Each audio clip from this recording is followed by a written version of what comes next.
Students and faculty at East Brunswick High School celebrated a very special occasion with a special guest this week. Welcome to This Week in East Brunswick. This week, East Brunswick High School raised the Excellence in Education flag that they received in recognition of becoming a National Blue Ribbon School, and Governor Jim Florio was on hand. Several fundraisers took place this week, including a fashion show to help brain-injured children and another for the Alpha Delta Kappa Scholarship Fund. We'll also have the results of the Mayor's Golf Tournament. These stories and more are coming up, including a special appearance by Sparky the Fire Dog at the Crossroads Day School and coverage of the Friends of the Library's annual Chinese auction. We'll also have a review of this week's council meeting and some gardening tips from Peggy Ballister-Howells. But first, here's a look at the programs you can watch next week on Channel 8. Monday morning, Lenore Kulik helps build a stronger you on Look Great, Feel Great at 10 o'clock. Carol Phillips presents stories about farm animals Monday morning at 10:30 on Stories from the Library. Tuesday evening at 7, Stuart Davis visits winners of the EB18 Committee Awards on Real Estate Quarterly. At 7:30, it's You and Your Money with Paul Hansen. Recently profiled in the magazine section of the Sunday New York Times, the new social studies curriculum in East Brunswick's public schools is the focus of this month's Spotlight on Education. That's Wednesday night at 7:30.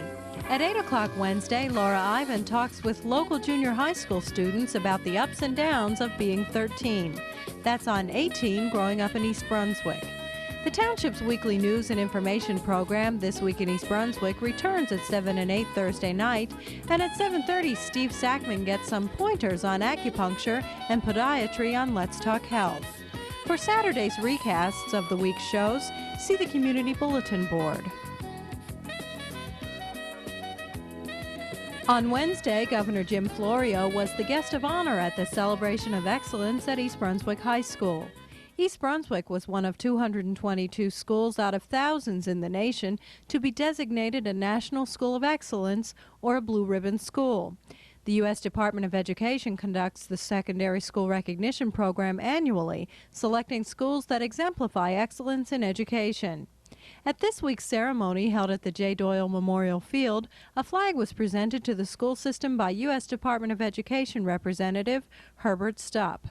Several other guests, including Mayor Jack Sinagra, were on hand to congratulate the students, faculty, and administration for receiving this prestigious award. I'm extremely proud of you, and I'm pleased to be here to help you bask in the appropriate glory that you are feeling as a result of this celebration.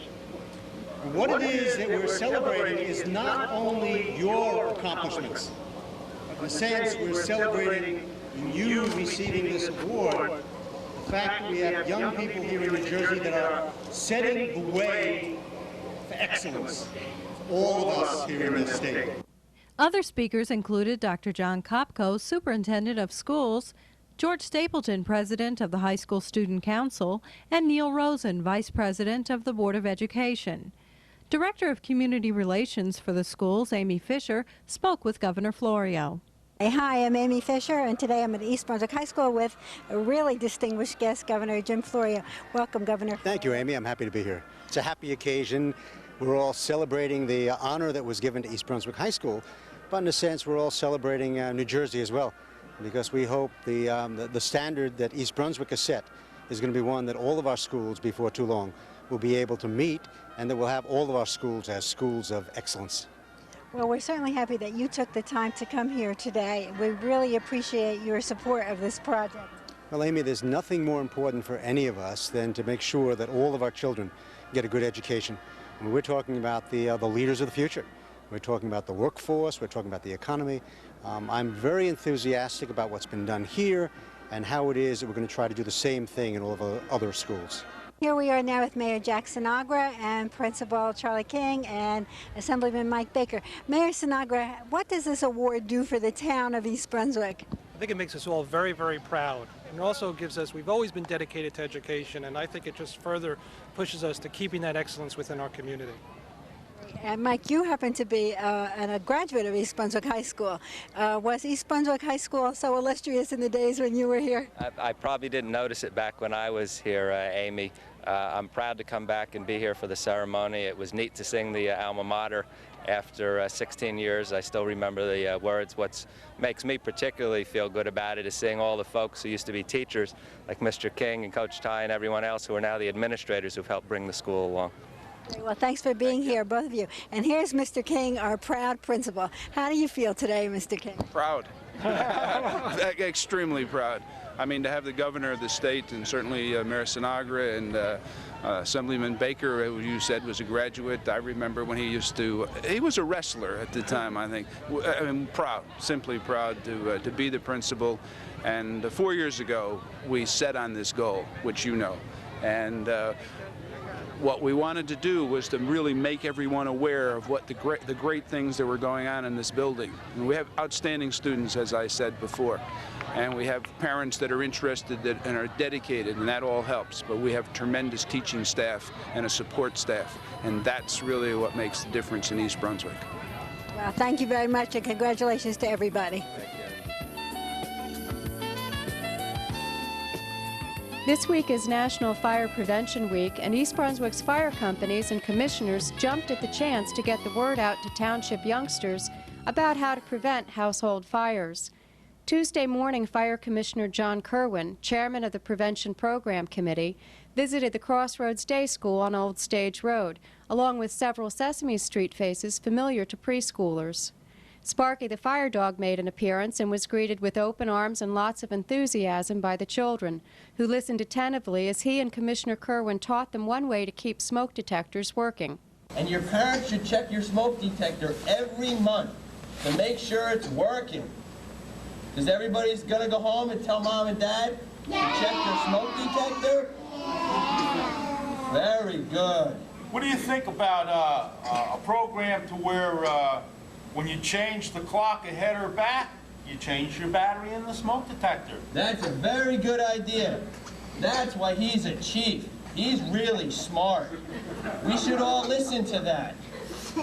Remember, we should all change when we change the clock, we change the battery in the smoke detector.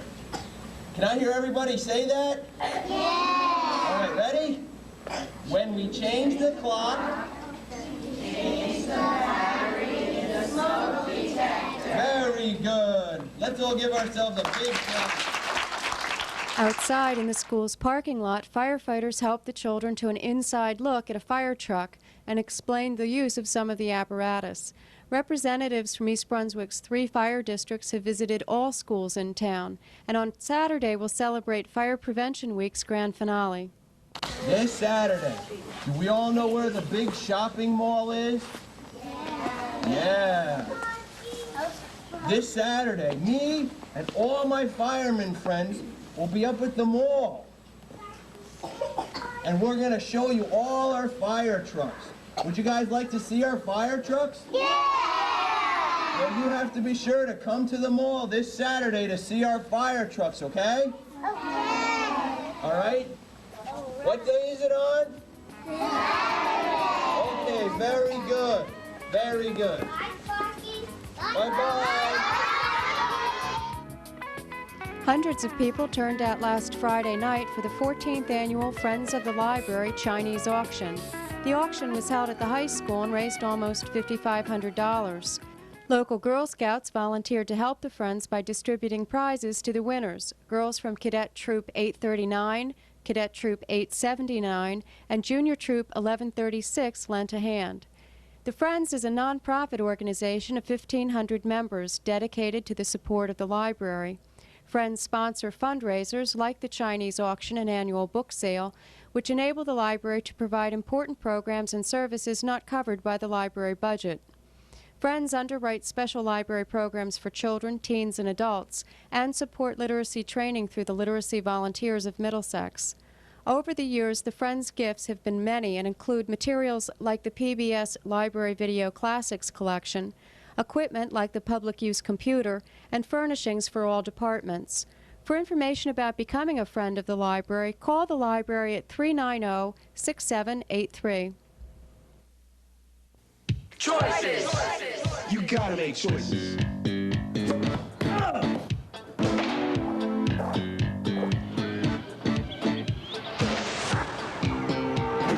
Hey kid, you wanna fly? You gotta buy.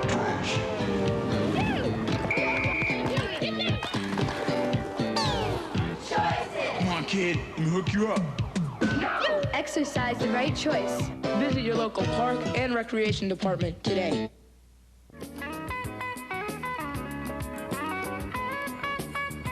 Hi, welcome to Blooming Acres.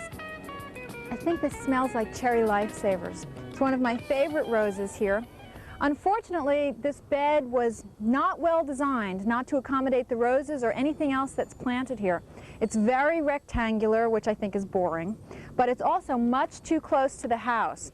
And as you can see, the roses are in the shade. It's facing both west and north, which is really not enough sunlight for roses. They need some really strong sun. But some of the late roses of summer are particularly beautiful. Look at this one.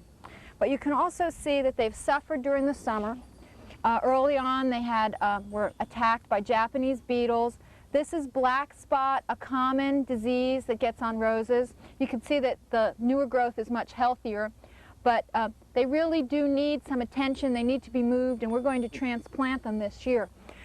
This is a particularly beautiful color. Notice there's a dead rose on here. They should certainly be removed. This is another pretty one. This one also has a wonderful scent, but you can see some of the disadvantages. See the back of that rose? That's because it's planted so close to the house. These all need to be removed.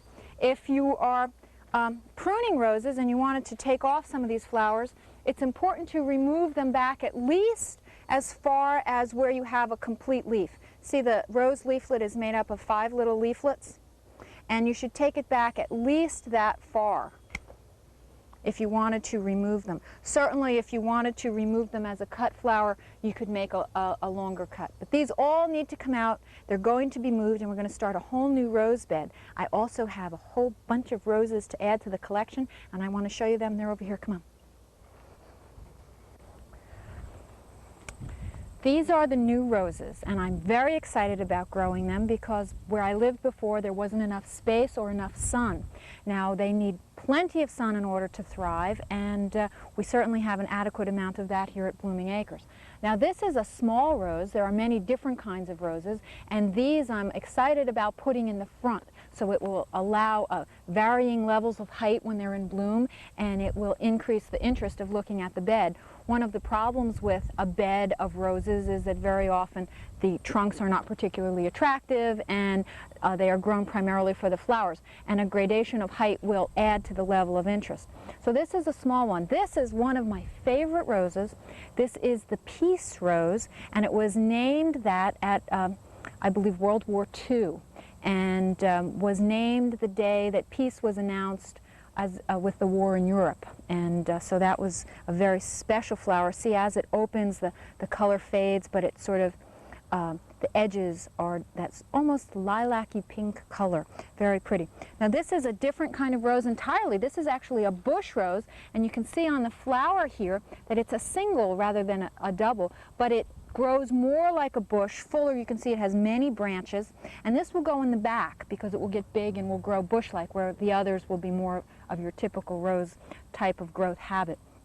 But there's many different colors, many different smells. You can see this dark red one. This particular flower is fading, but it's very rich in color. And we'll get them in a single bed right under the bedroom windows, and I'll wake up in the morning and smell roses. That's wonderful. We'll see you next time here at Blooming Acres. Bye-bye. Hi, everyone. I'm Alex Trebek. More than 27 million adult Americans can't read. They look like everyone else. They act like everyone else. But they carry around that unhappy secret. Literacy Volunteers of America offers free tutoring to adults who need reading help. Maybe that means you.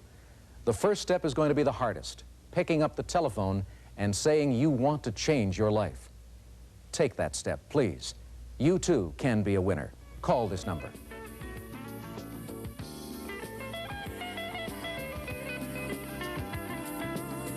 Winter fashions for women and men were the focal point of a fundraiser for East Brunswick's DAISY program and the Brain Injured Children's Association, held Wednesday night at the Ramada Renaissance. The organizations work to promote understanding and compassion for East Brunswick's challenged population. Hi everyone, I'm Karen Burke, manager of the Division of Recreation for East Brunswick Township, and with me today is Carol Wisniewski. And Carol, how about you just telling the folks out there, what's your title these days? Another one who wears a lot of hats. My husband and I do the fundraising for the DAISY Recreation Program. We're members of the East Brunswick Brain Injured Children's Association, and Ron and I and a few others from our organization try to raise money during the year so that some of our children, most of our children in the program, benefit from it. We do some worthwhile things with the children. Most of them are trips and planned programming that we have for them. Karen, how about if you help me out with some of the things that we have done in the past? We're doing a family bowling day on Sundays now. We've just started some evening programs. We have a 7-week program in the summertime from 10 o'clock to 4 o'clock, and a Saturday program that starts in October and ends in May, 28 Saturdays, so that our challenged population has a very active life. And Carol, how many years is this fashion show?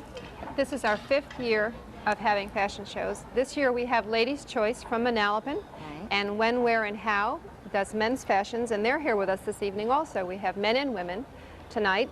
I can remember when we first said, how about having some men out there, and everybody went, oh, men at a fashion show? But you know, isn't it wonderful that we're not so static anymore, that we can really do things like this, that we can bring men and have them enjoy the fashion show because the ladies are good lookers, but we can also enjoy the men and the fashions that we'll see out there in the market this year.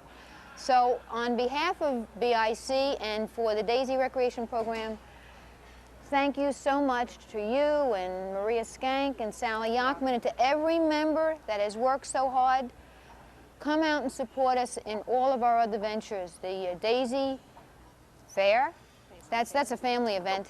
Right. Ronnie takes care of that. The DAISY Breakfast, the raffles, every penny that's raised for the DAISY programs goes back to the program to support our challenged population. So if you have any questions, just call us over at the Division of Recreation and ask for Karen or Fred Smith.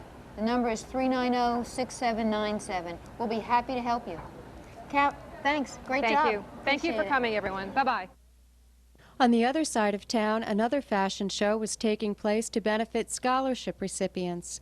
Alpha Delta Kappa, or ADK, is an international sorority for women educators. The East Brunswick chapter sponsored Reflections, an autumn-style show to raise money for their scholarship fund. Maria Plinio gives us the details. Hello, I'm Maria Plinio. I'm here this evening at the East Brunswick Chateau for a fashion show which is being put on by ADK. ADK stands for the Alpha Delta Kappa, which is a teaching sorority here in East Brunswick. This evening we're going to be starting off with a dinner, then the fashion show will begin. The fashions are being provided to us by Steinbach's. For an intermission, we're going to have some country western dancers. They are part of the CRS dancers, and they'll be doing some country western dancing for us. Then we will be returning to the fashion show. I, by the way, am the daughter of Geraldine Plinio, who is an ADK member and a former teacher here in East Brunswick. She taught kindergarten and first grade. I would like to say thank you to Kathy Cody, who, without her, none of this would have been possible. She's organized and put up with a lot. So, Kathy, thank you very much.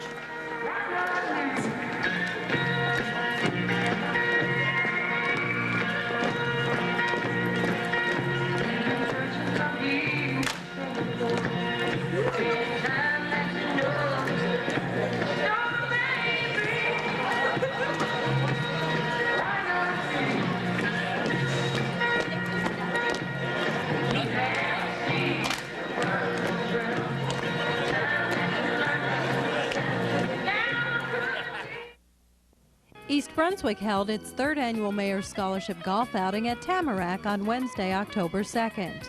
The outing, which had 51 golfers and 19 sponsors, raised a total of $4,500. The money raised goes into the Mayor's Scholarship Fund, and a portion of this money is used annually to help East Brunswick families who are in need of after-school care for their children but financially unable to pay. Requests for assistance are screened by the Director of Welfare and the School-Aged Child Care Program Coordinator for eligibility, and then presented to Township Council for approval of fund disbursement. An eligible child is then placed in the SAC program, which is run by East Brunswick's Division of Recreation and totally self-supporting. If anyone is interested in making a donation to the Mayor's Scholarship Fund, please call the Department of Finance at 390-6860.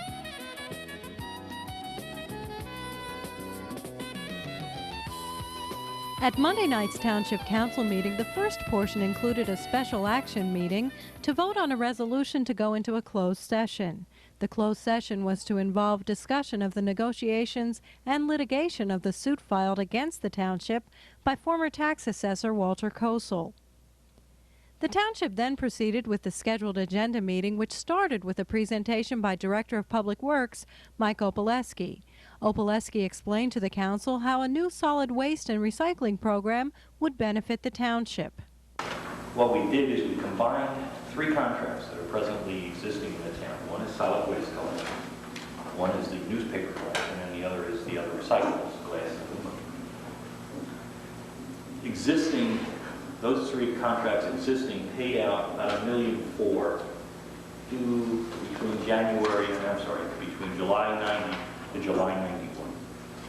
What we did is by combining those into this document, we tried to put together a comprehensive plan on how we could manage the solid waste and recycling effort.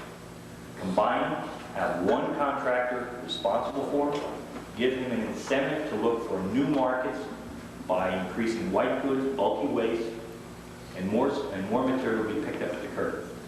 We have incorporated the bimetal can, plastics, and corrugated cardboard to go on curbside collection as of January if the council approves.